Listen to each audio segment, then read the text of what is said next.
wabarakatuh. Waalaikumsalam warahmatullahi wabarakatuh. Selamat pagi ibu-ibu semuanya. Pagi.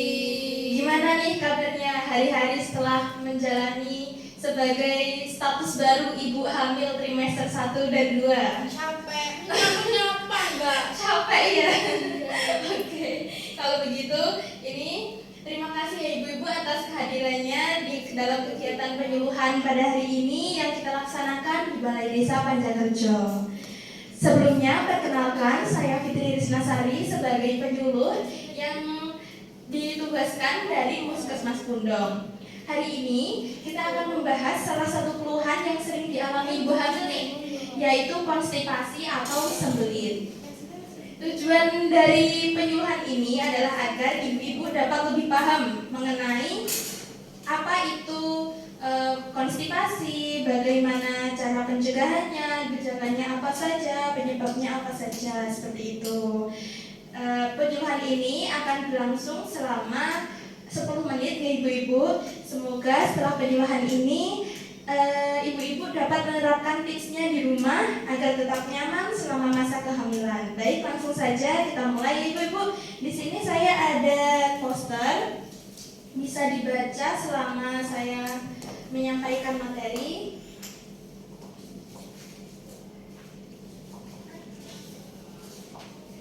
Nggak dapat ini.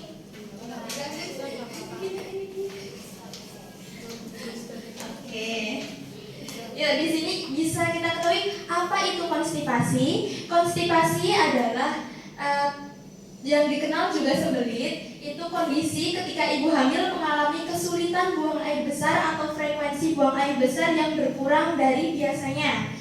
Apa aja tanda gejalanya? Tanda gejalanya itu biasanya jarang buang air besar. Biasanya seminggu itu kurang dari 3 kali dalam buang air besarnya. Terus fesesnya itu keras dan sulit untuk dikeluarkan. Feses itu apa ya? Ada yang tahu feses apa? Tinja. Iya betul, atau tinja. Terus perutnya terasa kembung, nyeri saat BAB, merasa tidak tuntas saat BAB. Jadi kayak masih ada yang tertinggal gitu di dalam usus rasanya ya. Terus sulit untuk mengejan karena fesesnya tuh tadi yang keras itu tadi. Terus kadang ada mual dan muntah juga. Terus apa aja faktor penyebab konstipasi? Yaitu biasanya terjadi karena hormon progesteron yang meningkat. Hormon progesteron biasanya akan meningkat saat ibu-ibu mengalami kehamilan. Dari peningkatan hormon progesteron ini biasanya akan memperlambat kerja usus. Terus tekanan dari rahim juga terhadap usus, jadi ususnya tertekan, jadi bergeser gitu ya ibu-ibu selama janin itu tambah membesar. Terus konsumsi zat besi dari suplemen kehamilan juga bisa mengakibatkan sembelit. Kurang aktivitas fisik, terutama ibu-ibu hamil biasanya males kan kalau mau ngerjain apa-apa. Aduh males nih, pengen bubuan terus. Jangan ya, kalau bisa setiap pagi rutin jalan kaki. Paling enggak 10.000 langkah per hari gitu. Muter-muter desa aja gitu. Terus kurang asupan serat dan cairan. Lalu gimana sih cara untuk pencegahannya? Yang pertama itu yang harus dilakukan adalah perbanyak asupan serat. Asupan serat seperti dari sayur-sayuran, buah-buahan, atau kacang-kacangan. Biasanya sayur-sayuran itu ada bayam, terus apa lagi ya? Lupa aku. Aku ada bayam, kangkung, sawi gitu. Terus buah-buahan, pepaya, pisang, jambu gitu.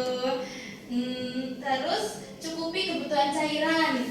Dan biasanya sehari itu minimal 8 sampai 12 gelas air per hari.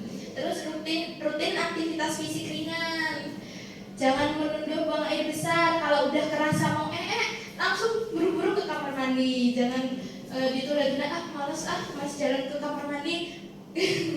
Terus atur pola makan secara teratur.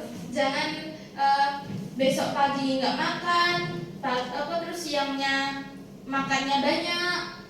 Kalau bisa setiap makan itu porsinya kecil-kecil aja tapi sering. Terus konsumsi suplemen sesuai dengan aturan dari dokter. Ibu-ibu, menjaga pola makan dan gaya hidup selama hamil itu tidak hanya mencegah sembelit, tapi juga membuat ibu dan janin jadi lebih sehat dan nyaman tentunya.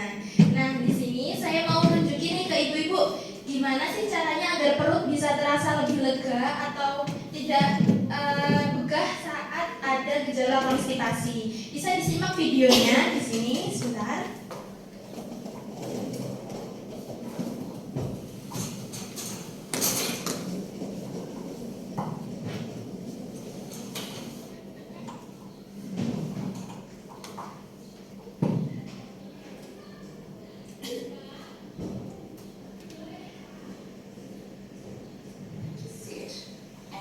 Duduk, ibu duduk di sini sebentar. Saya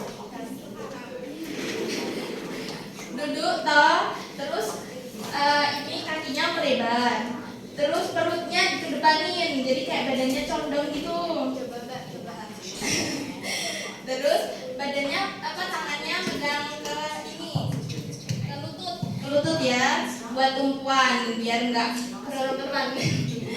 Terus tarik nafasnya tapi di perut. Jadi perutnya yang dilebarin. Jadi kayak rasakan pinggulnya melebar gitu. Nah, rasakan juga setelah itu dirasakan apakah perutnya terasa lebih lebar atau enggak? Ya.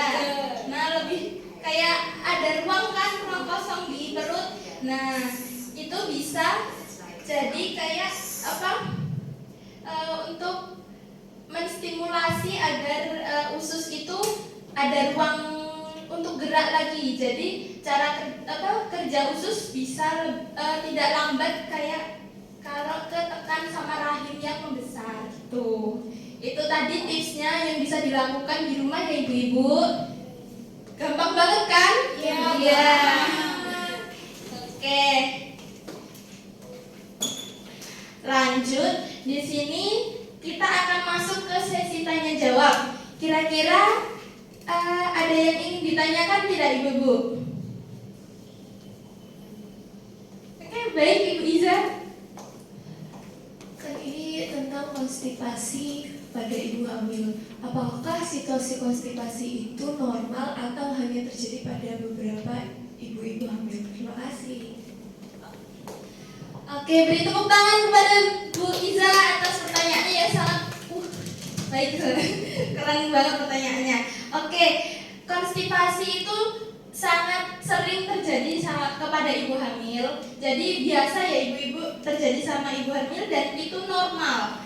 Karena seperti yang sudah kita ketahui tadi, bahwa selama masa kehamilan kan hormon progesteron meningkat.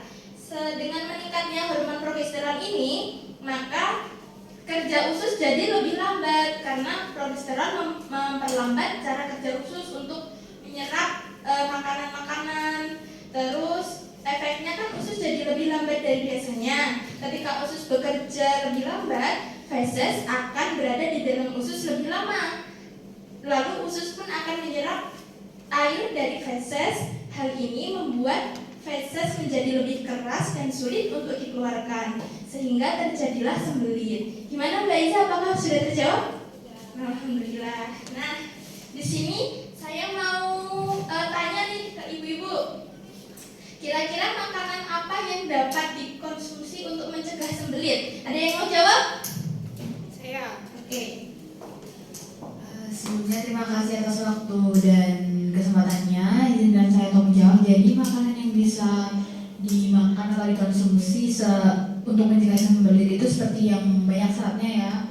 Seperti sayur-sayuran hijau, kalau sayuran, kalau buah-buahan itu seperti pepaya, pisang, jambu, apel, seperti itu. Oke, bagus banget jawaban dari Bu Sajina ya. Bener banget. Karena saya rasa nih ibu-ibu udah paham. Alhamdulillah kita sudah sampai di akhir penyuluhan. Semoga materi yang disampaikan hari ini dapat bermanfaat untuk ibu-ibu semuanya. terutama dalam menjalani masa kehamilan untuk bisa nyaman dan juga sehat. Oh iya, bulan depan akan dilaksanakan penyuluhan kembali dengan topik yang berbeda tentunya. Jangan lupa untuk hadir ya ibu-ibu. Untuk tanggalnya akan kami informasikan di lain hari. Jangan ragu untuk berkonsultasi ke Puskesmas Pundong atau Bidan Desa jika ada keluhan ya. Terima kasih atas perhatian dan semangatnya hari ini. Wassalamualaikum warahmatullahi wabarakatuh.